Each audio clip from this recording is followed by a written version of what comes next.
Shalom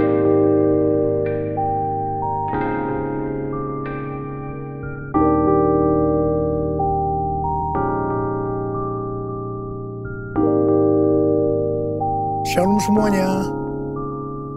Menurut penanggalan Ibrani, pada tanggal 26 September 2022, kita sudah memasuki tahun 5783 atau P Gimel. 10 hari pertama dari permulaan tahun P Gimel, yaitu dimulai dari tahun baru yang disebut dengan Rosh Hashanah, sampai kepada perayaan Yom Kippur atau Hari Raya Pendamaian. Bangsa Yahudi selama 10 hari melakukan apa yang disebut dengan 10 hari pertobatan atau 10 days of repentance. Menurut tradisi bangsa Yahudi, pada saat Rosh Hashanah terbukalah 3 kitab, yaitu yang pertama, kitab kehidupan bagi yang sepenuhnya saleh. Yang kedua, kitab kematian bagi yang sepenuhnya fasik. Yang ketiga, kitab ketiga bagi orang yang hidup di antara kesalehan dan kefasikan. Dan nasib mereka semua akan ditangguhkan hingga Yom Kippur tiba. Apabila mereka akan melakukan hal yang saleh, mereka akan tercatat dalam kitab kehidupan. Apabila tidak, mereka tercatat dalam kitab kematian. Mayoritas orang masuk dalam golongan ini, yaitu hidup di antara kesalehan dan kefasikan. Masa 10 hari tersebut dipakai sebagai kesempatan bagi kebanyakan orang Yahudi untuk melakukan hal-hal yang saleh agar nama mereka dapat tertulis dalam kitab kehidupan.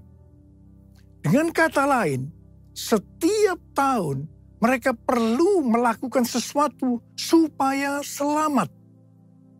Untuk itu, dalam masa 10 hari, mereka melakukan 3 hal, yaitu bertobat, berdoa, dan bersedekah. Pada saat ini, kita tidak mengikuti tradisi Yahudi tersebut.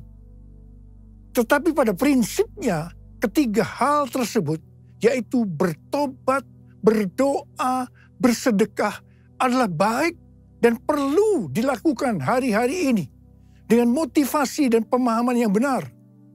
Kita melakukan ketiga hal ini bukan untuk mendapatkan keselamatan, tetapi sebagai respon terhadap anugerah keselamatan yang sudah diberikan melalui pengorbanan Tuhan Yesus di kayu salib. Pastor D dari Perth, seorang hamba Tuhan yang banyak mendoakan saya, yang nubuatannya saya lihat tajam pada bulan Agustus 2022 yang lalu, yaitu sebelum tahun 5783, bernubuat untuk saya agar memperhatikan apa yang terjadi di antara Rosh Hashanah dan Yom Kippur. Ternyata Tuhan membukakan seperti yang dituliskan di atas. Jadi hari-hari ini kita harus banyak koreksi diri, bertobat, berdoa, dan memberi sedekah bagi mereka yang kekurangan.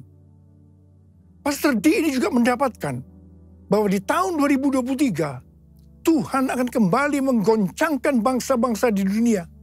Dan Tuhan meminta agar kita menyiapkan persediaan. Bukan untuk kita, tetapi untuk bersedekah kepada orang-orang yang mengalami kesulitan. Kita yang sungguh-sungguh dengan Tuhan akan diberkati secara finansial. Haleluya. Memasuki tahun 5783 atau P Gimel, kita akan melihat kasih karunia Tuhan yang luar biasa yang akan dicurahkan kepada kita yang sungguh-sungguh mencari Tuhan. Namun bersama dengan itu akan ada pembersihan di rumah Tuhan dan penghakiman terhadap dunia ini. Tuhan akan mengungkapkan dosa-dosa yang tersembunyi. Tidak ada sesuatu pun yang tertutup yang tidak akan dibuka. Dan tidak ada sesuatu pun yang tersembunyi yang tidak akan diketahui. Apa yang kita katakan dalam gelap akan kedengaran dalam terang. Dan apa yang kita bisikkan ke telinga di dalam kamar akan diberitakan dari atas atap rumah. Karena itu Ini waktunya kita koreksi diri. Bertobat, jangan menyembunyikan dosa. Akui di hadapan Tuhan. Sesuai dengan 1 Yohanes 5 ayat 16 dan 17.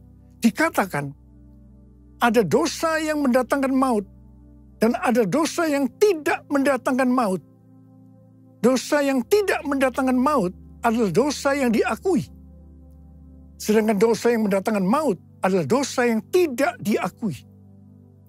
Saya akan ingatkan, Tuhan Yesus sangat mengasihi kita semua. Dia tidak ingin kita binasa. Karena itu, sekali lagi Tuhan mengingatkan kita melalui hal-hal yang dilakukan oleh orang Yahudi di antara Rosh Hashanah dan Yom Kippur, agar mereka diselamatkan, yaitu bertobat, berdoa, dan bersedekah. Sekali lagi saya ingatkan, bertobat, bertobat, bertobat. How I love you, Lord. I love you, Lord. With all of my heart, I love you, Lord. How I love you, Lord. I love you, Lord. Forever I love you, Lord. Jesus, Jesus, you are the one I love. Jesus, Jesus, forever I love you, Lord. Forever I love you, Lord. Forever I love you, Lord. Pada tanggal 12 sampai dengan 14 Oktober yang lalu, ada konferensi Pentakosta sedunia atau yang disebut dengan Pentecostal World Conference di Seoul, Korea Selatan. Pentecostal World Fellowship adalah salah satu aras dunia untuk aliran Pentakosta. Dengan Billy Wilson sebagai chairman. Billy Wilson juga adalah co-chair Empower 21 dan presiden dari Oral Roberts University. Tema dari konferensi ini adalah Pentecostal Revival in the Next Generation yang diselenggarakan oleh Yoido Full Gospel Church. Ini adalah gereja yang didirikan oleh almarhum Yonggi Cho dan sekarang sebagai gembala sidangnya adalah Yong Hun Lee. Pada tanggal 14 Oktober 2022, jam 10 sampai jam 12 siang, diadakan KKR doa di dekat DMZ Peace Park yang berada di perbatasan Korea Selatan dan Korea Utara. DMZ ini merupakan daerah demilitarisasi di mana tidak ada kegiatan militer. Merupakan daerah netral, bukan milik Korea Selatan ataupun Korea Utara. Tanah ini lebarnya sekitar 4 km dan panjangnya sekitar 250 km.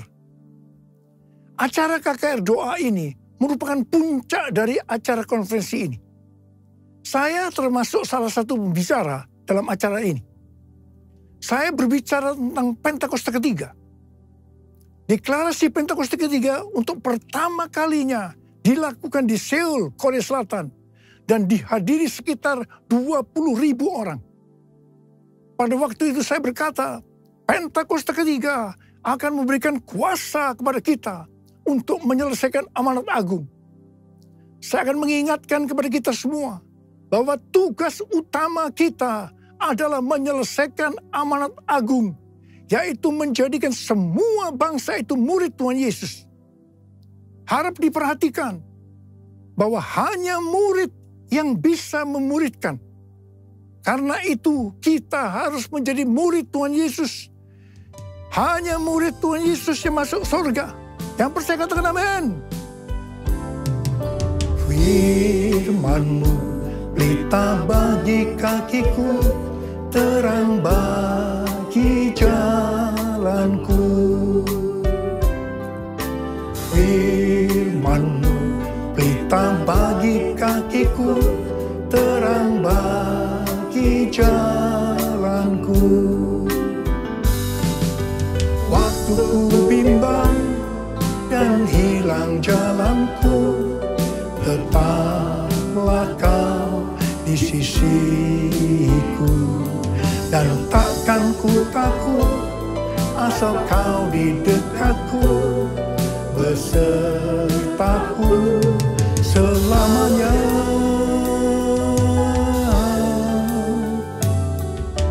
Firman-Mu pelita bagi kakiku, terang bagi jalanku, terang bagi jalanku, terang bagi jalanku.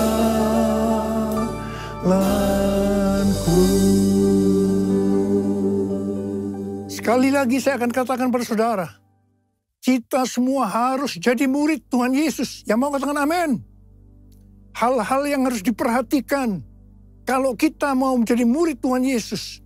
Yang pertama, Rasul Paulus berkata kepada Timotius dalam 1 Timotius 4 ayat 16. Awasilah dirimu sendiri dan awasilah ajaranmu. Bertekunlah dalam semuanya itu.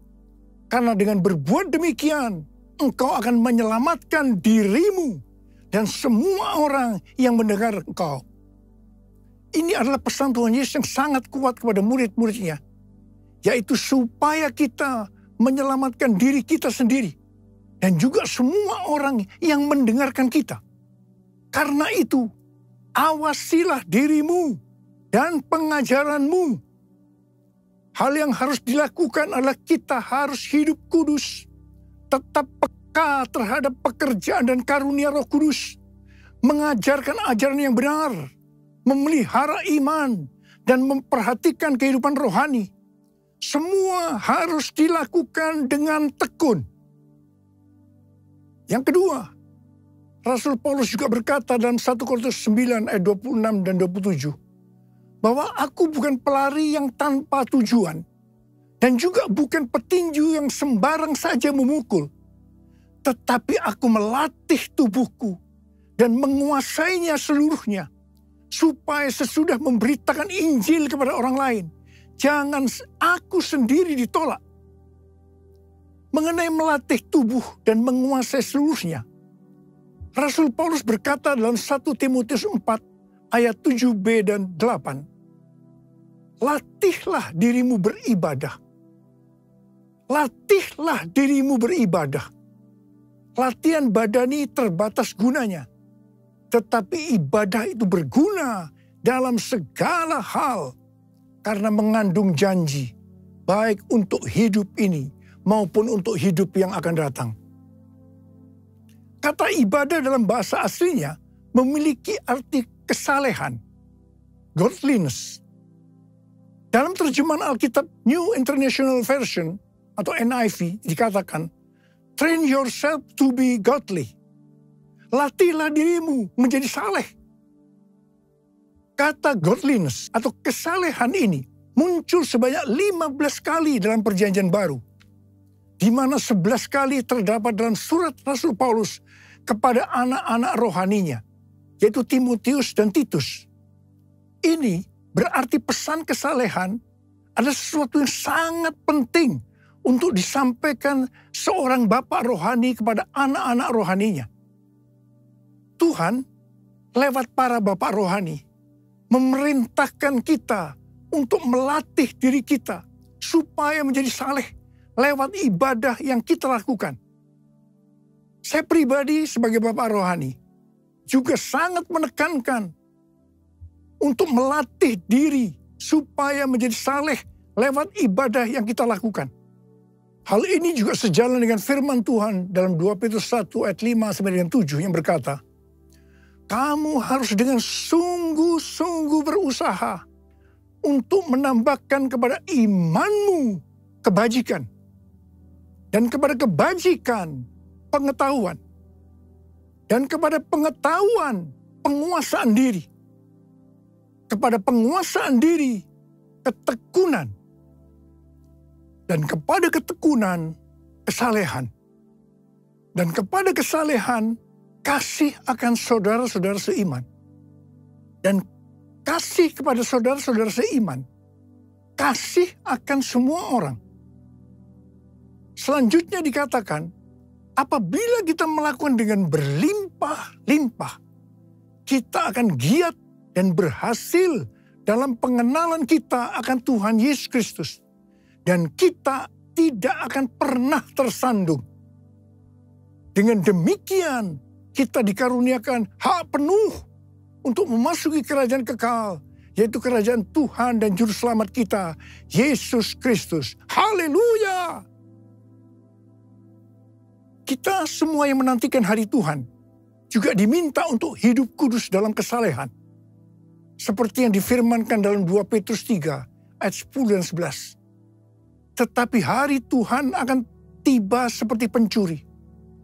Pada hari itu langit akan lenyap dengan gemuruh yang dahsyat dan unsur-unsur dunia akan hangus dalam nyala api. Dan bumi dan segala yang ada di atasnya akan hilang lenyap. Jadi, jika segala sesuatu ini akan hancur secara demikian, betapa suci dan salehnya kamu harus hidup. Saudara, lawan dari kesalehan adalah kefasikan. Orang yang tidak melatih dirinya menjadi saleh lewat ibadah, tanpa disadari dapat terjerumus dalam kefasikan. Harap diperhatikan bahwa murka Allah dinyatakan atas orang-orang fasik. Dalam Roma 1 ayat 21 sampai dengan 27, kita melihat orang-orang fasik itu memiliki ciri-ciri sebagai berikut. Sekalipun mengenal Allah, mereka tidak memuliakan Dia.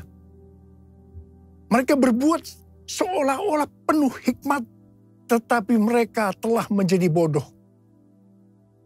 Mereka menyembah berhala. Sebagai akibatnya, Allah menyerahkan mereka kepada keinginan hati mereka akan kecemaran.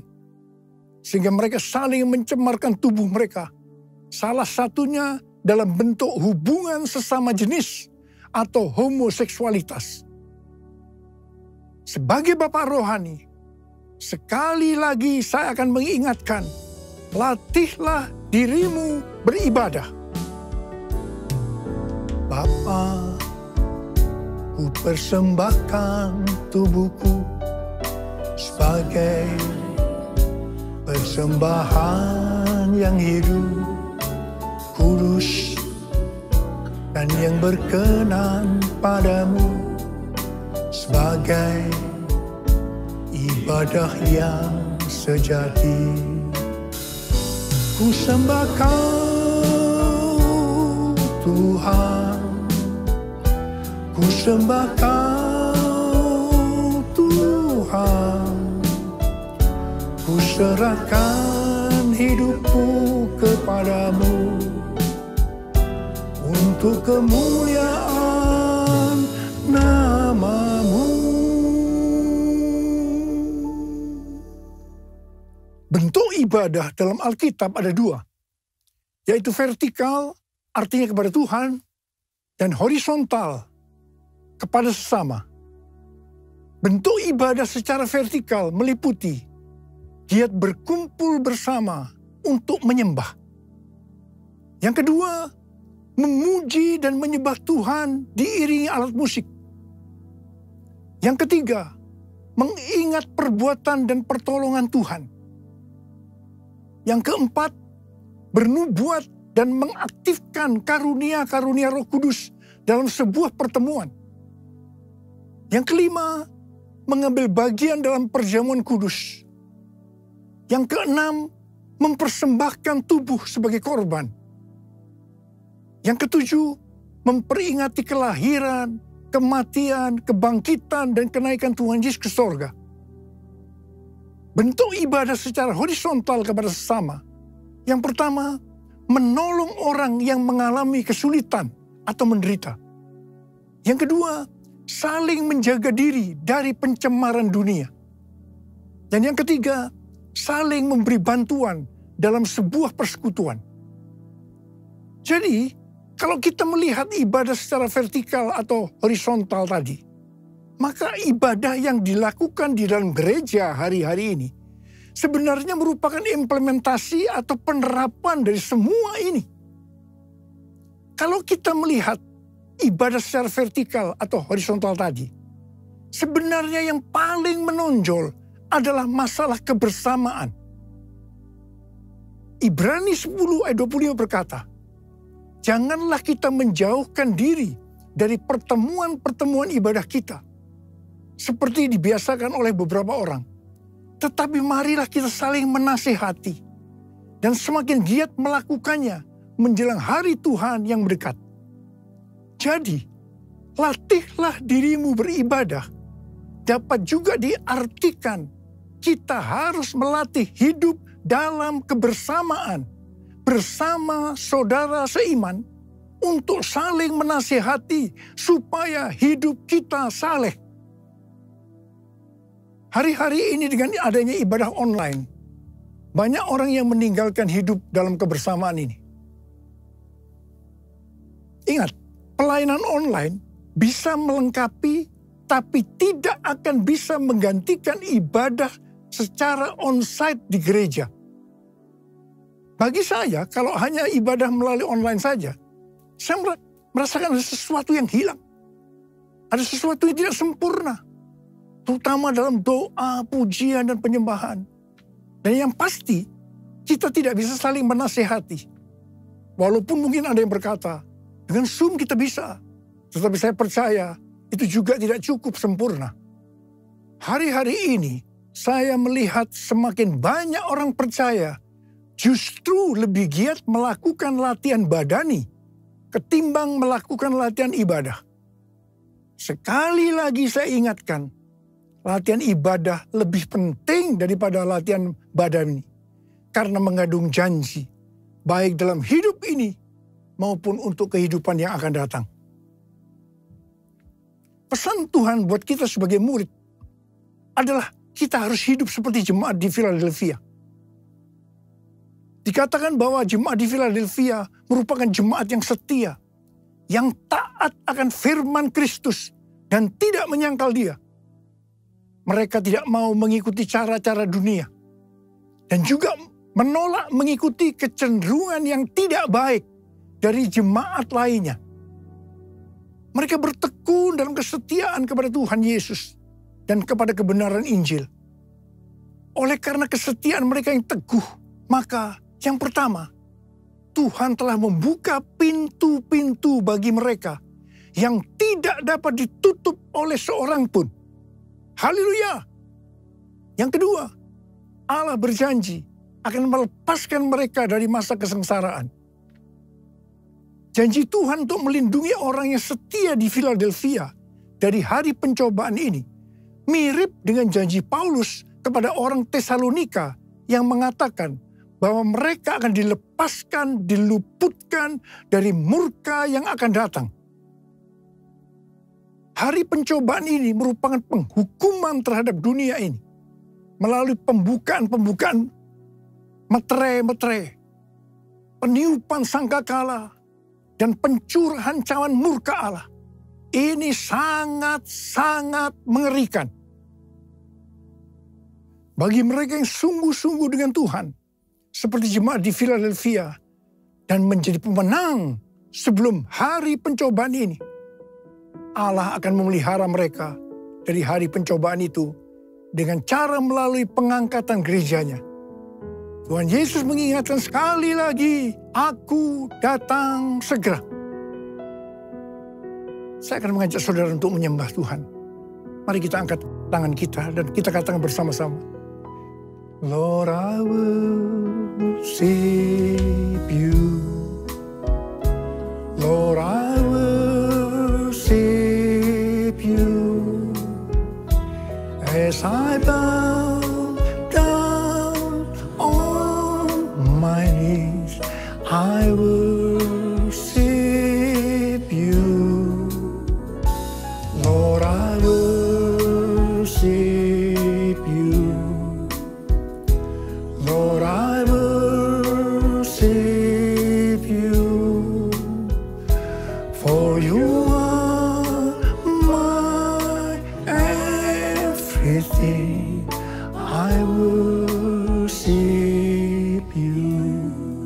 Mari kita berbahasa roh. Yang belum berbahasa roh jangan diam. Katakan haleluya, haleluya.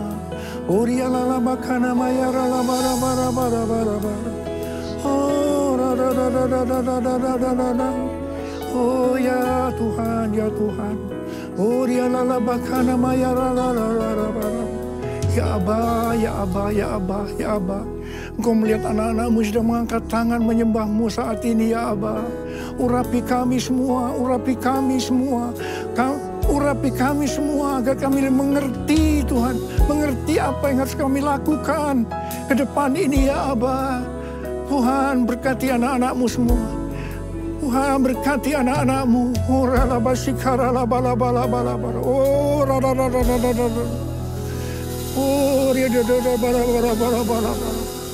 as I bow down on my knees, I worship you. As I bow down on my knees, I worship you.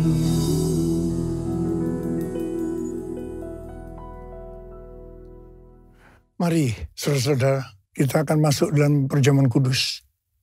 Kita akan mengingat ayat ini. Sebab setiap kali kamu makan roti ini dan minum cawan ini, kamu memberitakan kematian Tuhan sampai Ia datang. Perjamuan kudus adalah perjamuan Tuhan Yesus sendiri.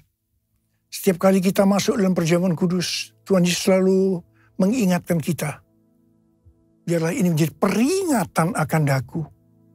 Biarlah ini menjadi peringatan akan daku. Karena itu, mari kita arahkan hati kita kepada kebaikan Tuhan. Kita akan mengingat kebaikan Tuhan. Mari tundukkan kepala. Bapa, siapakah kami sebelum kami mengenal Engkau? Kami semua orang berdosa. Upah dosa adalah maut, mati. Tapi Engkau yang tidak berdosa telah jadikan dosa oleh karena kami. Engkau harus turun dari surga mulia menjadi manusia. Mati ganti kami dengan penderitaan yang luar biasa. Sungguh kalau kami pikirkan Tuhan betapa baiknya Engkau itu. Kau jadikan kami sebagai anak-anak-Mu. Kau berkati, Kau tuntun, Kau bela, Kau lindungi, Kau ajar kami, ya Aba. Terima kasih. Kau juga tegur kalau kami salah. Terima kasih Tuhan. Itu Engkau ya Aba, itu Engkau ya Aba. Itu Engkau ya Aba. Tuhan akan memberkati kita semua melalui perjamuan kudus. Tapi Tuhan mau kita akan makan dan minum dengan cara yang benar. Karena itu sekarang masing-masing berdoa. Introspeksi. Lihat diri masing-masing. Jangan menyimpan dosa. Kalau ada dosa yang belum diakui di hadapan Tuhan, mari kita akui saat ini. Supaya kita diberkati oleh Tuhan.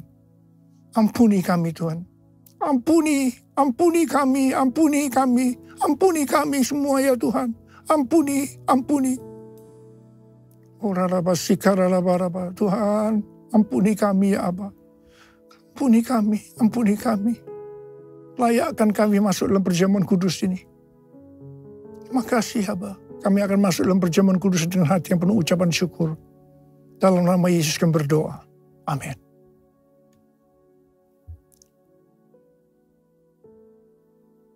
Sekarang mari angkat roti di tangan kanan kita tinggi-tinggi. Sebab apa yang telah kuteruskan kepadamu telah aku terima dari Tuhan. Yaitu bahwa Tuhan Yesus pada malam waktu Ia diserahkan mengambil roti. Dan sesudah itu Ia mengucap syukur atasnya. Dia memecah-mecahkannya dan berkata, inilah tubuhku yang diserahkan bagi kamu. Perbuatlah ini menjadi peringatan akan aku. Tuhan dikasih Tuhan. Bukankah roti yang kita pecah-pecahkan ini adalah persekutuan kita dengan tubuh Kristus? Mari kita makan dalam nama Yesus.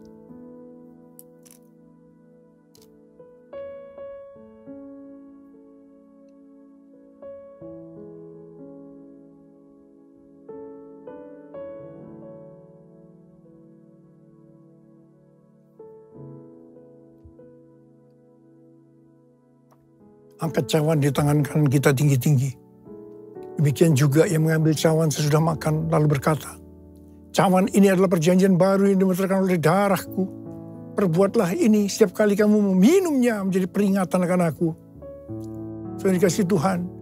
bukan kecaman pengucapan syukur. Yang atasnya kita ucapkan syukur adalah persekutuan kita dengan darah Yesus. Mari kita minum dalam nama Yesus.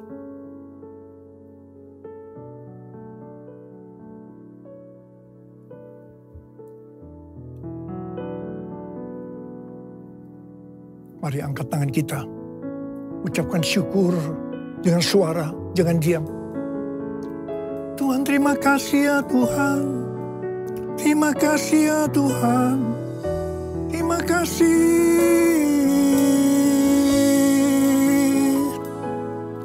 Tuhan, terima kasih ya Tuhan.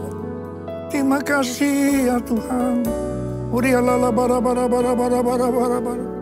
Oh Yesus.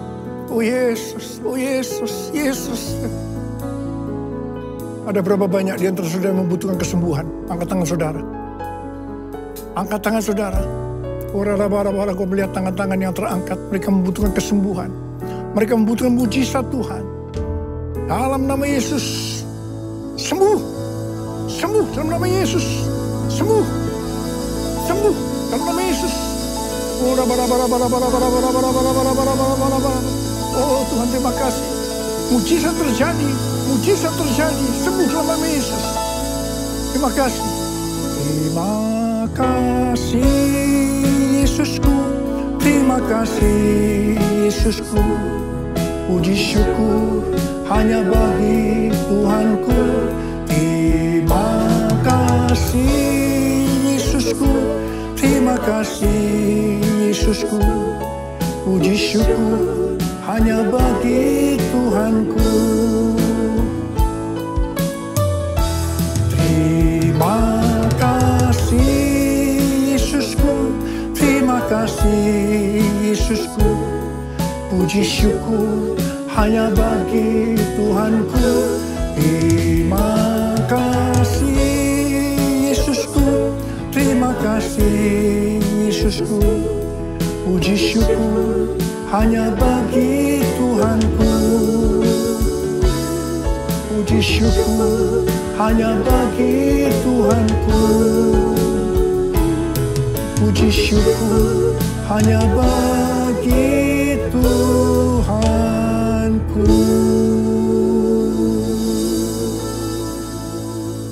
Terima kasih ya Bapa. Terima kasih. Sekarang terimalah berkat Tuhan. Kasih karunia yang berlimpah-limpah daripada Allah Bapa dalam anak yang tunggal Yesus Kristus. Persekutuan yang manis dengan Roh Kudus menyertai saudara sekalian mulai hari ini. Sampai Tuhan Yesus datang menjemput kita di awan-awan dan bahkan sampai selama-lamanya. Yang percaya bersama-sama katakan, Amin.